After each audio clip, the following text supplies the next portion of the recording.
All right. So in a past life, I was a rock climbing coach. I worked with youth. I worked with adults who had some kind of ambition to go on and compete at a high level. These weren't just, I did coach the kids teams with the kids that just wanted to come in and have fun on school nights. But I primarily worked with the really serious athletes, the ones that wanted to go and be national or Olympic caliber athletes. And one of our athletes that we worked with from the time that she was just a little girl all the way to the time she was a badass, full-blown woman, she went on to be one of the two women that went to the Olympics and competed in rock climbing for the first time back in Tokyo a couple years ago. And that was very, very exciting for us to have been able to be part of her journey in a small way.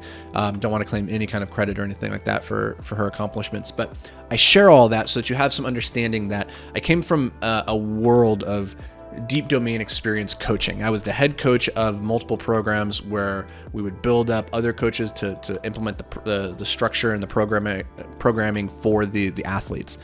And in that process, we uncovered possibly the most impactful like coaching hack. It was just a simple mindset shift or perspective. And I want to share it with you guys because it wasn't just useful in coaching athletes. I found it incredibly useful as a teacher or coach of my teams and my businesses. And whether you're a manager of other people, like this one idea has, I don't know. It's really hard to quantify how impactful it's been. So I'll just leave it off by saying very. This is potentially my number one a piece of coaching advice. And it's this: don't coach the negative. Okay, so what does that mean? What does it mean to coach the negative? Well, interestingly, you might not be familiar with this idea of coaching the negatives. It might be the first time you've ever heard this concept. And yet it's probably what most of you do right now when you're coaching somebody else. It's the methodology that we almost all universally default to. What it is coaching the negative is to tell somebody what not to do. And this is so prevalent. Think about when somebody is like hitting a tennis ball, they're climbing the wall, and they do something wrong. It's very, very easy to point out, you did this wrong. Here's what you did wrong. You put your foot in the wrong position, your body, whatever. Okay. Now, the reason we do this is because it's very, like, as Nassim Taleb says through his framework of via negativa, it's often easier to know a thing by pointing out what that thing is not than by pointing out what the thing is. Okay, that's kind of an abstract way of putting it, but let's try it a different way. It's easier to know what God is not than it is to know what God is. So if I was to ask you, what is God? It'd be very hard for you to list out all the things that God is, but you could relatively easily point out what God is not, right? Like God is not weak. God is probably not petty. God is not this tiny inconsequential thing, right? It's easier to know a thing based off of what it is not. And so another way of thinking about this, if you wanted to live a healthy life, instead of figuring out, okay, what do I need to do to live a healthy life, which can be hard if you don't know, you could just reverse that. And you could say, what would it look like to live a not healthy life? Well, I would eat too much. I would eat bad stuff. I'd eat too much sugar. I would never move from my couch. I wouldn't work out ever, right? You could start to tick off the things. And once you had that list of things that would lead to a not healthy life, you can just invert that list, which is something that came from the mathematician Jacobi. Invert, always invert. So now that we have our via negativa, we invert it. Now, the reason this is so impactful for coaching is because when we coach the negative, we are by definition using this via negativa process, which I love. I love it. However, it does not help. It's not helpful for the person in the moment who's fucking up the thing and you're trying to coach them on how to do it better, especially when that person's a kid or a novice and they just don't have enough context yet to be able to self-correct themselves. And this is where most people get really frustrated because you tell them what not to do. You point out the things that they're fucking up. But because they're new, they're novice, they don't have the context yet, they're like, I don't know what to do, how to do this better. I get that I'm doing it wrong, but I don't know what to do better. So one of the things that we were very adamant about when working with our athletes is that we never coach the negative. We never point out what they're doing wrong.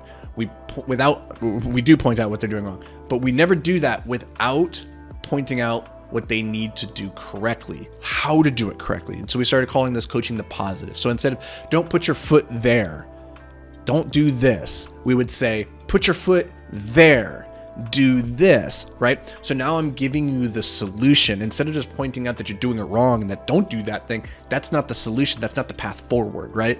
Instead, my job as your coach is to point out the thing that you need to do correctly, right? And it's so interesting when you're coaching a kid, somebody on the wall who's 20, 30 feet above you, and it's so easy to default to coaching the negative and pointing out what they're doing wrong rather than helping them in the moment by pointing out what they should do. Now, one of the most powerful manifestations of this that we ever saw was around the idea of fear. And the reason this is so powerful, especially in rock climbing, is because rock climbing is a very foreign activity for most people. If most humans are deathly afraid of heights, and it's an evolutionary, development, it makes sense. All of us have this fear. And to be an effective climber doesn't mean that you aren't afraid. It means that you move forward in spite of that fear, that you learn how to control it. And one of the things that you will see with kids when they're climbing, or even adults, is that you can see the fear mounting in them. And you can see these moments as the fear starts to grip them and overwhelm them. The body starts to react in a very predictable way. And you can see this happening. And what I would notice, most people, when they're coaching or trying to be supportive of that person, what they will tell them is something like, don't be afraid. Go for it. You can do this. Encouragement and positivity. But it's that first part. Don't be afraid. So what is that? That's coaching the negative. It's telling them what not to do. And that's not helpful, because when you're in that moment and you're gripped by fear and somebody tells you don't be afraid, you're like, fuck you, I am afraid. Like, what are you talking about? Like, I can't just shut that off. It's a biological reaction to my situation. I can't just stop being afraid. And when working with kids, we found it much more impactful to help them understand that you are going to be afraid, that we are not going to remove that. The goal is to continue moving forward with poise despite the fear. And that's what courage is. If you really boil it down, you can't be courageous without fear. To be courageous, you need a certain amount of fear to be able to move in spite of it, right? So these are two sides of the coin. When you have fear, it means you also have the opportunity for courage. So when it comes to coaching, which one is more advantageous? To say, don't be afraid, to coach the negative, or to turn it around and say, this is your opportunity to be brave, to coach the positive. And everything in life has this kind of yin and yang, two sides of the coin situation. And the more that you can focus on the positive, on the side that you can control and what you are going to do when this thing inevitably occurs and you make this mistake, that is where the path of progress and growth actually occurs. So I encourage you, think about this with your teams, with your family, your kids, or your relationships, whatever. Any place that you have some kind of position of coaching or a mentorship, some sort of authority in the relationship, to use this technique of coaching the positive rather than pointing out the things that people are doing wrong and what they should have, pointing out and saying, don't do that thing, right? Point out what they should do instead. And take away from this the idea that, if nothing else, move forward with courage. That it's not the goal is not to be not afraid.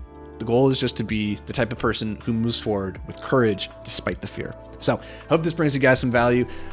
As always, really psyched to have you guys here. Truly, it means a lot to me. I'll catch you back around these parts tomorrow, but until then, stay hyper-focused, my friend.